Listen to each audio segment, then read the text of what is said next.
من هذه اللحظات المرعبة اللي صارت مع سبيد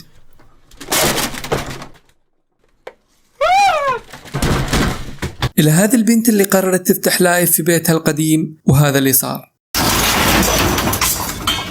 اليوم راح نشوف 6 لحظات مرعبة صارت مع المشاهير أمام البث المباشر. أنا عزيز، ما تنسوا اللايك والاشتراك، ويلا خلنا نبدأ. وخلينا نبدأ مع أشو سبيد لما كان قاعد في بث مباشر وعمل شيء قريب جدا لما تهور وقرر استخدام لعبة الويكا بورد. واللي ما يعرف هذه اللعبة، فهذه اللعبة تسمى لوح الحديث مع الأرواح، ولشدة خطورة هذه اللعبة تسمى بلعبة الشيطان. لكن لما سبيد قرر في يوم من الأيام إنه يقربها، هذا اللي صار. Please!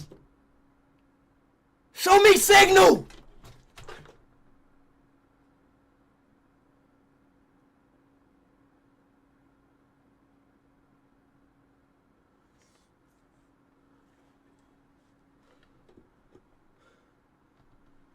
Chad, my monitor turned off.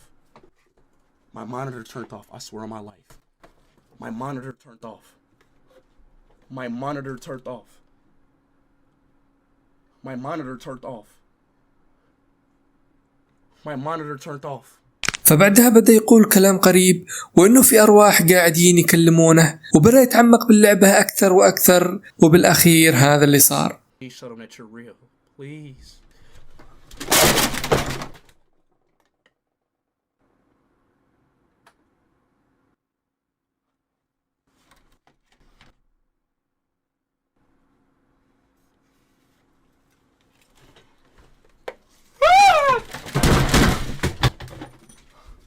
أشو سبيد كان محظوظ ولحق نفسه بعكس روبزي اللي تأخر وكان راح يروح فيها. في تاريخ 6 عام 2020 كان روبزي قاعد في بث مباشر وراح لبيت مهجور عشان يقرب لعبة رعب، لأنه متابعينه كانوا يطلبون منه يسوي هذه التحديات، وفعلا راح وبدأ يبث من البيت المهجور. Palaviduff, guys, make sure you check out Palaviduff as well. Oh my!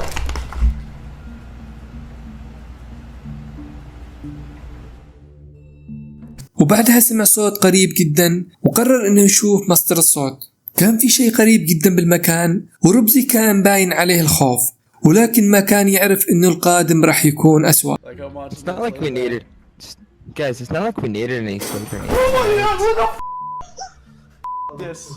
بعدها هرب من المكان وقعد يبكي وترك كل المعدات في البيت المهجور. موقف روبزي كان حرفيا مرعب، لكن اللي أرعب منه هو اللي صار مع هذه السترايمر إنجي. كانت إنجي حاسة إنه في أشياء قريبة قاعدة تصير في البيت، فما كان عندها أي دليل على هذا الشيء، وكانت تعتقد إنها قاعدة تتوهم، فتجاهلت الموضوع. لكنه بعد أيام صارت تسمع أصوات قريبة جاية من أحد الغرف، بس لما كانت تروح ناحية الغرفة فجأة تختفي الأصوات. فقررت إنها تفتح بث بجوالها وتترك الجوال بالغرفة وتروح تتابع البث من بيت صديقتها، وهذا اللي صار.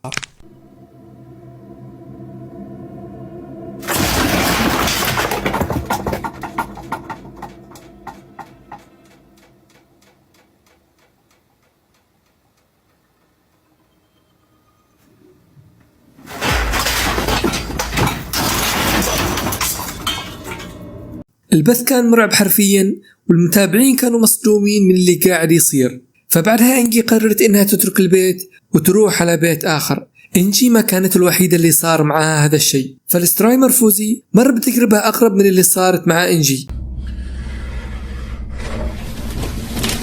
كان فوزي قاعد في البيت وفجأة صار يسمع أصوات قريبة وأشياء قاعدة تتحرك في البيت.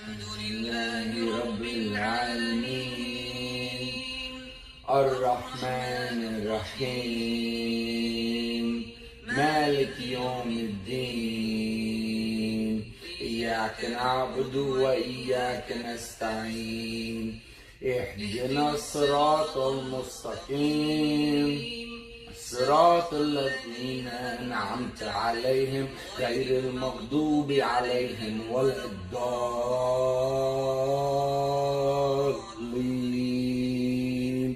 آمين.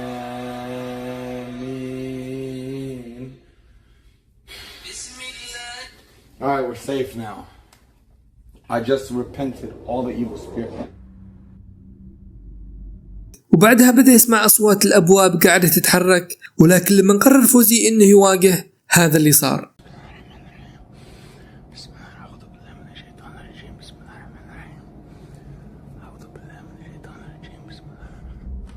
Oh my god. Oh my god, there isn't even an outside on this. Oh my god. Oh my god. Oh my god. Oh my god. Oh my god, I swear to god this isn't a bit. I swear to god on everything this isn't a bit.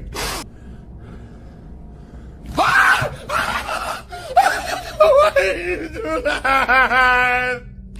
Why did you do that?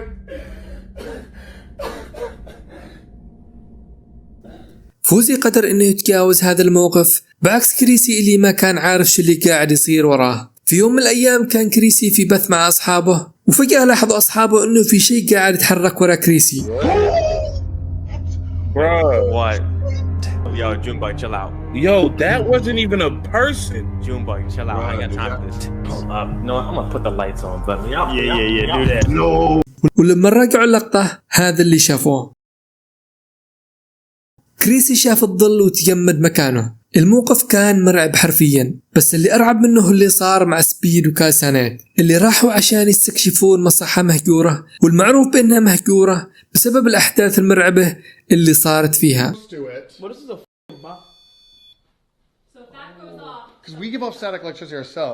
فكان المفروض أنها مغامرة استكشافية، لكنها تحولت لكابوس لما سمعوا هذا الصوت.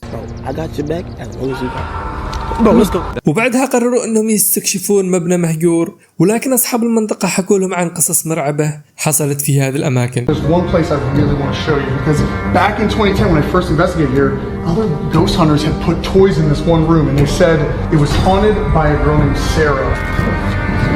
What do you guys think? Where do you think we are right now? Yo, what is that? The asylum. The what? لكنهم استمروا باستكشاف المكان، وفجأة الباب انضرب بقوة وهربوا بسرعة من المكان، وقدروا انهم يخرجون من المكان بأمان. فإلى هنا بيكون انتهى فيديو اليوم. بتمنى انكم تشتركون بالقناة، واشوفكم بالمقطع الجاي، والسلام عليكم.